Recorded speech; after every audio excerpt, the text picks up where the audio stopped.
Hello aspirants and welcome to the UPSC Analyzer. Today we will discuss newspaper analysis dated 28th of September 2023 and हम सिर्फ exam relevant information पढ़ेंगे जो mains and prelims के लिए relevant है, बाकी कोई भी न्यूज़ नहीं पढ़ेंगे। तो फर्स्ट न्यूज़ है Azerbaijan arrest farmer Karabakh minister. तो इस न्यूज़ में आपको क्या याद रखना है, तो आपको नगर्नो काराबाख रीजन याद रखना है कि ये क्या है। तो ये अर्मेनिया एंड अज़रबैजान के बीच में डिस्प्यूट है एंड अगर मेंस में कहीं यूज़ करना हो तो आप यूज़ कर सकते हो, इससे ज़्यादा इस न्यूज़ में आपको कुछ नहीं याद रखना है। नेक्स्ट यहाँ पर स्कारबोरो शोल के बारे में मेंशन है। तो साउथ चाइना सी का आपको डिस्प्यूट पता होना चाहिए। 9 डैश लाइन को लेकर एक बार क्वेश्चन मेंस में आ भी चुका है। तो स्पार्टले आइलैंड, पैरासेल, स्कारबोरो शोल ये सब आपको साउथ चाइना सी में ही मिल जाएंगे। तो इसको लेकर डिस्प्यूट है। फॉर एग्जांपल इसको फिलिपिन भी क्लेम करता है एंड चाइना तो इसको क्लेम करता ही करता है। चाइना पूरा साउथ चाइना सी को क्लेम करता है, लेकिन फिलिपींस का ये कहना है कि ये हमारे एक्सक्लूसिव इकोनॉमिक जोन में आता है क्योंकि ये हमारे 200 नॉटिकल माइल्स के एरिया में आता है। तो आपको ये भी पता होना चाहिए कि एक्सक्लूसिव इकोनॉमिक जोन कितना होता है, इंटरनल वाटर्स कितना होता है। अब हम चलते हैं आगे। Told Canada it's not government of India policy Jaishankar on killing of separatist Nijjar. तो ये क्या न्यूज़ हुई, बेसिकली एक सेपरेटिस्ट, खालिस्तानी सेपरेटिस्ट निज्जर की डेथ हो गई। तो कनाडा का बेसिकली ये कहना था कि इसमें इंडियन गवर्नमेंट इन्वॉल्व थी। तो कभी आप इंडिया कनाडा रिलेशंस के बारे में लिख रहे हो तो आप ये एक पॉइंट मेंशन कर सकते हो। इसके लिए आपको पूरा आर्टिकल पढ़ने की ज़रूरत नहीं है, ठीक है। तो आप सिर्फ ये एक पॉइंट मेंशन कर सकते हो।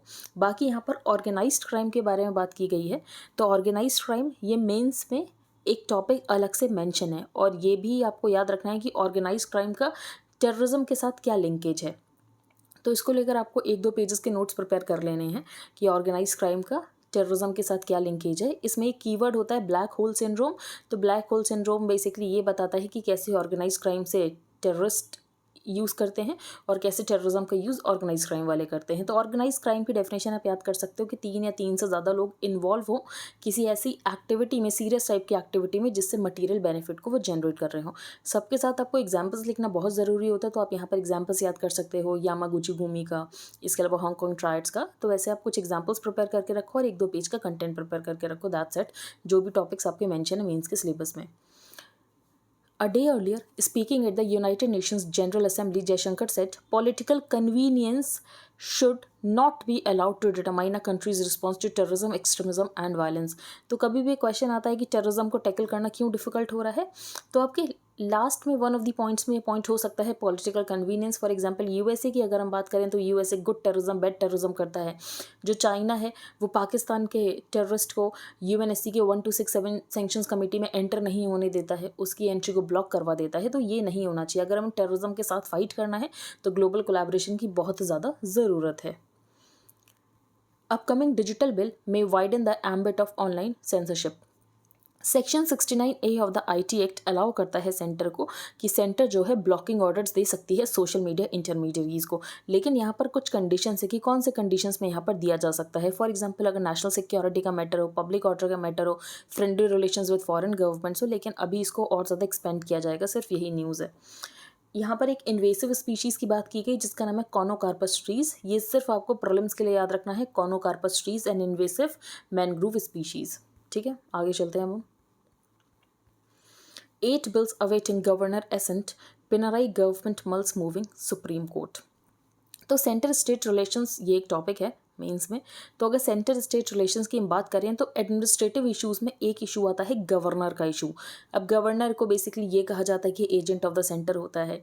बिल्स को टाइमली असेंट नहीं दी जाती है, ठीक है। डिस्क्रिशनरी पावर का यूज़ बहुत ज़्यादा किया जाता है। तो ये आपको एक इशू याद रखना है कि अगर सेंटर स्टेट रिलेशंस के बारे में आता है तो आपको यहाँ पर गवर्नर के इशू को कोट करना है, साथ ही साथ आपको सोल्यूशन भी देना है। तो आप सोल्यूशन कैसे दोगे, तो आप सरकार या कमीशन बता सकते हो, आप सुप्रीम कोर्ट के जजमेंट्स कोट कर सकते हो। For example BP Singhal case, ठीक है। तो ऐसे आपको याद रखना है SR बोम्मई केस 1994 का। नेक्स्ट है Odisha house passes bill exempting mandatory social impact assessment. अगर हम बात करें तो जो land acquisition rehabilitation and resettlement bill 2023 है, इससे पहले जो बिल लेकर आया गया था LARR में, उसमें ये कंपलसरी था कि सोशल इम्पैक्ट असेसमेंट होगा। लेकिन सोशल इम्पैक्ट असेसमेंट की वजह से जो एक्विजिशन ऑफ लैंड है उसमें बहुत ज़्यादा डिले हो रहा था और जिसकी वजह से जो प्रोजेक्ट्स हैं वो पूरे नहीं हो पा रहे थे। इसीलिए ओडिशा गवर्नमेंट ने ये सोचा है कि एग्जेम्प्ट कर देंगे सोशल इम्पैक्ट असेसमेंट को। आगे हम चलते हैं। G20 टू यूएन, तो यहाँ पर वही इशू है कनाडा का इशू, जो कनाडा ने यहाँ पर नज्जर का इशू उठाया है, तो उसको लेकर ही जो हमारे एक्सटर्नल अफेयर्स मिनिस्टर हैं उन्होंने यूएन में बात की, G20 में बात की कि यहाँ पर जो वेस्टर्न नेशंस है ये हिपोक्रेट नहीं हो सकते हैं. It is clear that Jaishankar used the UNG as a forum to send a message to Canada in particular and Western powers in general on their hypocrisies and double standards कि जो यहाँ पर western nation से सिर्फ उनको ही लगता है कि उनकी टेरिटोरियल इंटेग्रिटी है, सॉवरनिटी है, बाकी जो डेवलपिंग कंट्रीज़ हैं, जो लीस्ट डेवलप्ड कंट्रीज़ हैं, उनकी तो टेरिटोरियल इंटेग्रिटी है ही नहीं. तो ग्लोबल साउथ की अगर हम बात करें और ग्लोबल नॉर्थ की बात करें तो बहुत ज़्यादा डिफरेंस है. जो ग्लोबल नॉर्थ है पूरी तरीके से डेवलप हो चुका है, जो ग्लोबल साउथ है अभी यहाँ पर आपको डेवलपिंग कंट्रीज़ मिल जाएंगे, लीस्ट डेवलप्ड कंट्रीज़ मिल जाएंगे, ईस्ट वेस्ट पोलराइजेशन बहुत ज़्यादा है. तो ऐसे में जो सोल्यूशन है वो सिर्फ है diplomacy and dialogue.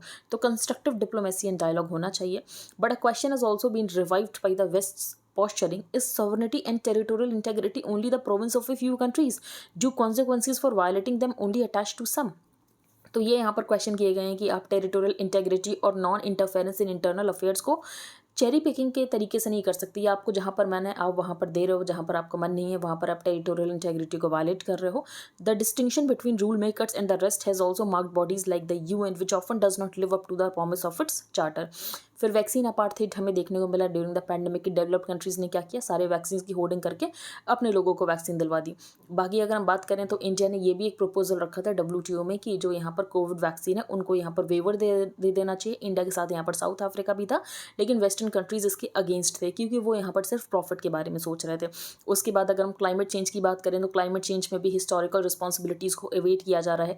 Loss and damage fund को लेकर जो कि बनाया गया था शर्मल शेख में, अभी तक उसको लेकर कोई भी आगे प्रक्रिया नहीं बढ़ी है. तो ये सारे कुछ प्रॉब्लम्स हैं. नेक्स्ट है द एम्प्लॉयमेंट पजल. तो अगर हम इंडिया की बात करें तो इंडिया का GDP तो बहुत ज़्यादा बड़ा है, लेकिन जॉब क्रिएशन उतना अच्छा नहीं हुआ है. जो जॉब्स क्रिएट भी हुई हैं वो भी इनफॉर्मल सेक्टर्स में हुई हैं, तो क्वालिटेटिव जॉब्स नहीं क्रिएट हुई हैं. ये क्वेश्चन इस बार मेंस में भी आया था कि अनएम्प्लॉयमेंट जो रीज़न है उसका रीज़न स्ट्रक्चरल रीजंस हैं और अनएम्प्लॉयमेंट किस तरीके से निकाला जाता है उस तरीके के भी यहाँ पर क्वेश्चंस आए थे. The issue of the job creation has been at the core of policy discourse more so in recent decades when acceleration, अगर हम इकोनॉमिक ग्रोथ में देखें तो कमेंसरेट इंक्रीज नहीं हुआ है हाई क्वालिटी एम्प्लॉयमेंट जनरेशन में. इसके अलावा अगर हम यहाँ पर इंटर जनरेशनल मोबिलिटी की बात करें तो इंटर जनरेशनल मोबिलिटी कुछ लोगों की हुई है, लेकिन उसमें भी SC STs की नहीं हुई है. इससे हमें ये पता चल रहा है कि जॉब्स में भी कास्ट बाइसेस हैं. Yet there have also been significant changes in the labor market that reflect in part the changing structure of the Indian economy and the underlying economic momentum. A new report, State of the Working India 2023, throws light on several such trends. Over the last decades, there has been an increase in the share of non-agricultural employment. तो non-agricultural employment का share बढ़ा है, लेकिन mostly ये informal है nature में. At the same time data ये भी पॉइंट आउट कर रहा है कि इंटर जनरेशनल मोबिलिटी हुई है, लेकिन इंटर जनरेशनल मोबिलिटी जो हुई है उसमें यहाँ पर SC ST के केस में बहुत कम हुई है. The report also points towards the टेनस links between the long run GDP and the employment growth. तो बेसिकली यहाँ पर बताया गया कि 2004 से अगर हम 2011 का एस्टिमेट देखें तो अगर non agricultural value added grew by 7.7% per annum, तो नॉन एग्रीकल्चरल एम्प्लॉयमेंट ग्रोथ हुई है सिर्फ 3.4%.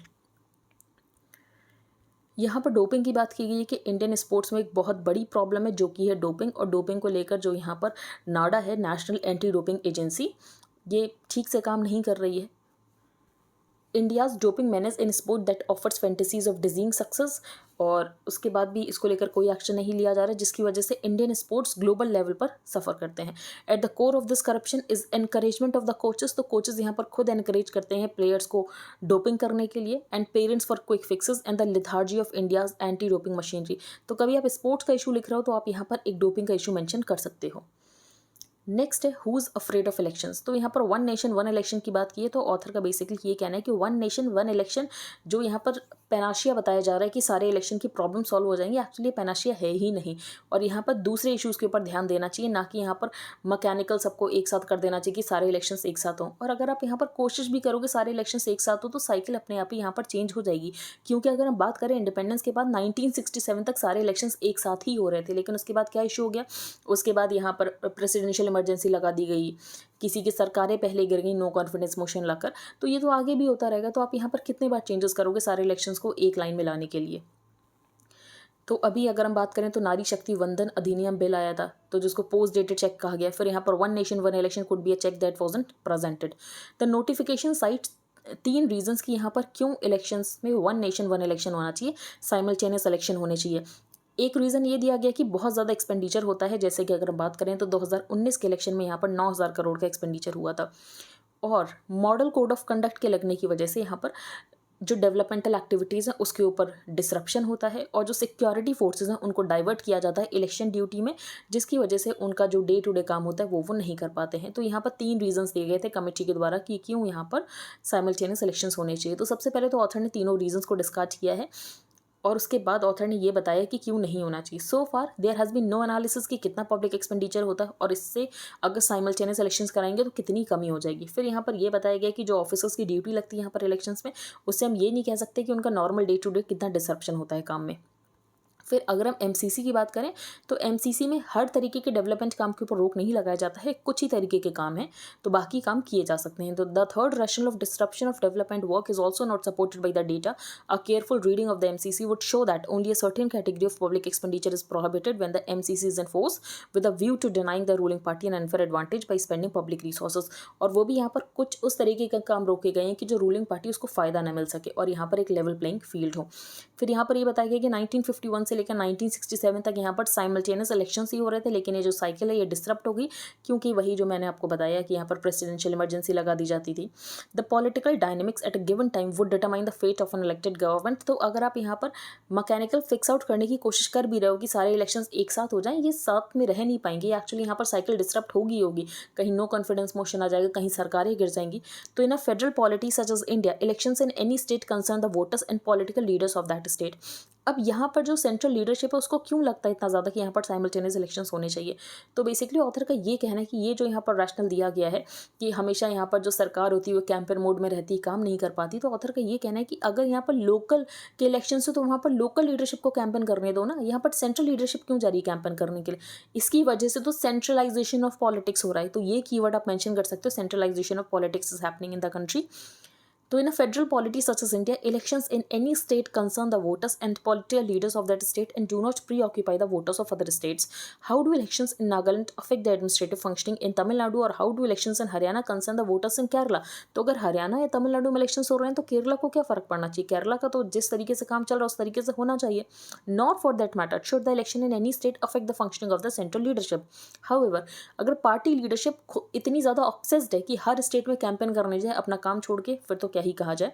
तो it is the centralisation of politics in India that has not let local democratic institutions flourish. तो अगर हम बात करें पंचायती राज इंस्टीट्यूशंस की, अर्बन गवर्नमेंट की, तो हम देखते हैं कि इनके पास ना ही फाइनेंस है, ना ही फंड्स है, ना ही कोई पावर है। तो पावर का जो डिवोल्यूशन का प्रोसेस है ना, ये और ज़्यादा कम हो जाएगा अगर यहाँ पर साइमल्टेनियस इलेक्शंस होने लग गए। तो simultaneous elections would further diminish the focus on elected local bodies and turn them into non-descript representatives of their central leadership। तो बेसिकली ऑथर ने ये कहा कि अभी बहुत सारे इश्यूज़ हैं और ये मैकेनिकल फिक्स आउट जो आप करने की कोशिश करो इसकी बिल्कुल भी ज़रूरत नहीं है। अभी आप क्या कोशिश करो कि ये जो एक्सपेंडिचर होता है इलेक्शन रिलेटेड एक्सपेंडिचर, और यहाँ पर जो इलेक्टोरल बॉन्ड्स है इसमें जो ट्रांसपेरेंसी नहीं है, इस ट्रांसपेरेंसी को कैसे अचीव किया जाए। अब हम चलते हैं आगे।